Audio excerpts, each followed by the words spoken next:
नमस्ते। उम्मीद करते हैं कि आप लोग बहुत ही अच्छे होंगे। देखिए, राजस्व एवं भूमि सुधार विभाग के द्वारा जो है बहुत बड़ी अपडेट निकल के आई हुई है। जैसे कि आप सभी जानते हैं कि आप अपने ज़मीन का रजिस्ट्री करवाना चाहते हैं, तो आपको जो है निबंधन कार्यालय में जाकर ज़मीन की जो है रजिस्ट्री करवानी पड़ती है। तो अभी जो है रजिस्ट्री करवाने का जो प्रक्रिया है उसमें बड़ी बदलाव किया गया है। अब आप जो है ज़मीन का रजिस्ट्री करवाने जाएंगे, चाहे आप बेचने जा रहे हैं या फिर खरीदने जा रहे हैं, तो आपको जो है नया प्रक्रिया के माध्यम से गुजरना होगा और इसी प्रक्रिया के माध्यम से जो है आपका ज़मीन का रजिस्ट्री होगा। तो सभी चीज़ को इस वीडियो में क्लियर करके बताएंगे कि आखिर अपडेट क्या है, अब किस तरह से जो है ज़मीन का रजिस्ट्रेशन होगा। तो प्लीज़ वीडियो शुरू से अंत तक लेकर जरूर देखिएगा और वीडियो थोड़ा सा भी अच्छा लगे तो प्लीज़ वीडियो को लाइक करिएगा, क्योंकि आपका एक लाइक मुझे बहुत ज़्यादा मोटिवेट करता है और ऐसे ऐसे वीडियोज़ बनाने के लिए बहुत ज़्यादा एनर्जी देता है।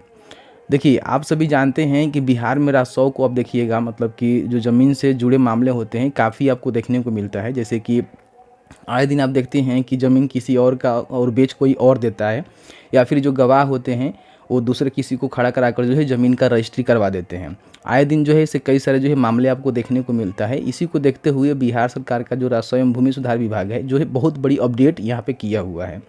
अपडेट ये किया हुआ है कि देखिए, ज़मीन आप रजिस्ट्री करवाने जाते हैं, जैसे कि मान लीजिए ज़मीन हो गया, फिर किसी प्रकार का जो संपत्ति हो गया जिसका आप रजिस्ट्रेशन करवाने जाते हैं अपने निबंधन कार्यालय में, तो वहाँ पे जो है दोनों पार्टी को जाना होता है। यानी कि जो ज़मीन बेच रहा है या फिर जो संपत्ति बेच रहा है और जो खरीद रहा है, दोनों को जाना पड़ता है।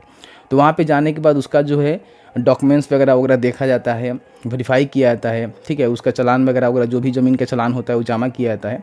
उसके बाद जो है उसका ज़मीन का जो रजिस्ट्री है वो रजिस्ट्रार के द्वारा किया जाता है।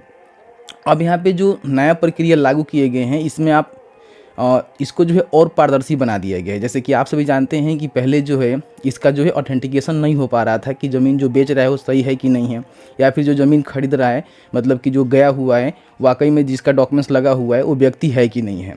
तो इसी को जो है देखने के लिए अब यहाँ पे जो है आधार ऑथेंटिकेशन जो है यहाँ पे लागू कर दिया गया है। जैसे कि इससे पहले भी मैंने आपको वीडियो बनाकर जानकारी दिया था कि अब जो भी ज़मीन बेचने जाएगा या फिर खरीदने जाएगा, दोनों का जो है आधार सत्यापन किया जाएगा। यानी कि आधार जो है बायोमेट्रिक होगा, मतलब उसका अंगूठा लिया जाएगा और उससे वेरीफाई किया जाएगा कि वाकई में जो आधार कार्ड यहाँ पे सबमिट किए जा रहे हैं, जो ज़मीन का रजिस्ट्री करने आया हुआ है या फिर रजिस्ट्री करवाने आया हुआ है, वो व्यक्ति है कि नहीं है।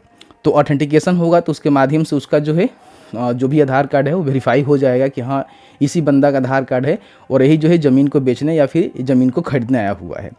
तो ये जो है 10 मई 2023 से लागू कर दिया गया है। अब जाएंगे आप ज़मीन की रजिस्ट्री करवाने, यानी कि निबंधन कार्यालय में जाएंगे तो इसी प्रक्रिया के माध्यम से आपको जो है गुजरना होगा। तो अब कहीं ना कहीं फर्जीवाड़ा में जो है थोड़ा सा सुधार आएगा, क्योंकि आप सभी जानते हैं कि पहले जो है गवाह जो होते हैं या फिर जो भी ज़मीन लिखवाने वाले होते हैं दूसरे किसी को भी खड़ा करा के ज़मीन का जो है रजिस्ट्री करवा लेते हैं, मतलब कि डॉक्यूमेंट्स किसी और का रहता है और खड़ा कोई और हो जाता है। तो इस तरह से मतलब जो जालसाज काम किए जाते हैं उस पर कहीं ना कहीं अंकुश लगाने के लिए जो सरकार ऐसा कर रही है। तो ये जो है आप देखेंगे यहाँ पे पेपर के माध्यम से जानकारी दिया गया है कि 10 मई 2023 से इसको सभी जो निबंधन कार्यालय है उसमें लागू कर दिया गया है। अब आप ज़मीन का रजिस्ट्री करवाने जाएंगे तो आपका जो है आधार सत्यापन किया जाएगा, उसके बाद ही आप ज़मीन को बेच पाएंगे या फिर खरीद पाएंगे। तो ये जो है छोटा सा अपडेट था। इसके साथ ही साथ मैंने आपको बताया कि आपका जो भी ज़मीन है, मतलब कि जमाबंदी है, उसको आधार और मोबाइल नंबर से भी लिंक किए जाएंगे और साथ ही साथ आपका जो जमाबंदी है उसको जो है 22 भाषा में यहाँ पे ट्रांसलेट कर दिया गया है, जिसमें आप अपने भाषा के अनुसार जो है अपना जमाबंदी को पढ़ सकते हैं, डाउनलोड कर सकते हैं, प्रिंट भी कर सकते हैं। तो ये जो है कुछ अपडेट था जो मैं आपको बताना चाह रहा था। तो उम्मीद करते हैं कि आपको जो है सारा जानकारी मिल गया होगा। तो प्लीज़ वीडियो को लाइक करिएगा और आपके मन में किसी प्रकार का कोई भी सवाल होगा इस वीडियो से रिलेटेड तो आप हमें कमेंट सेक्शन में कमेंट करके पूछ सकते हैं। जहाँ तक मेरी नॉलेज होगी आपको बताने की कोशिश की जाएगी। वीडियो देखने के लिए बहुत बहुत धन्यवाद।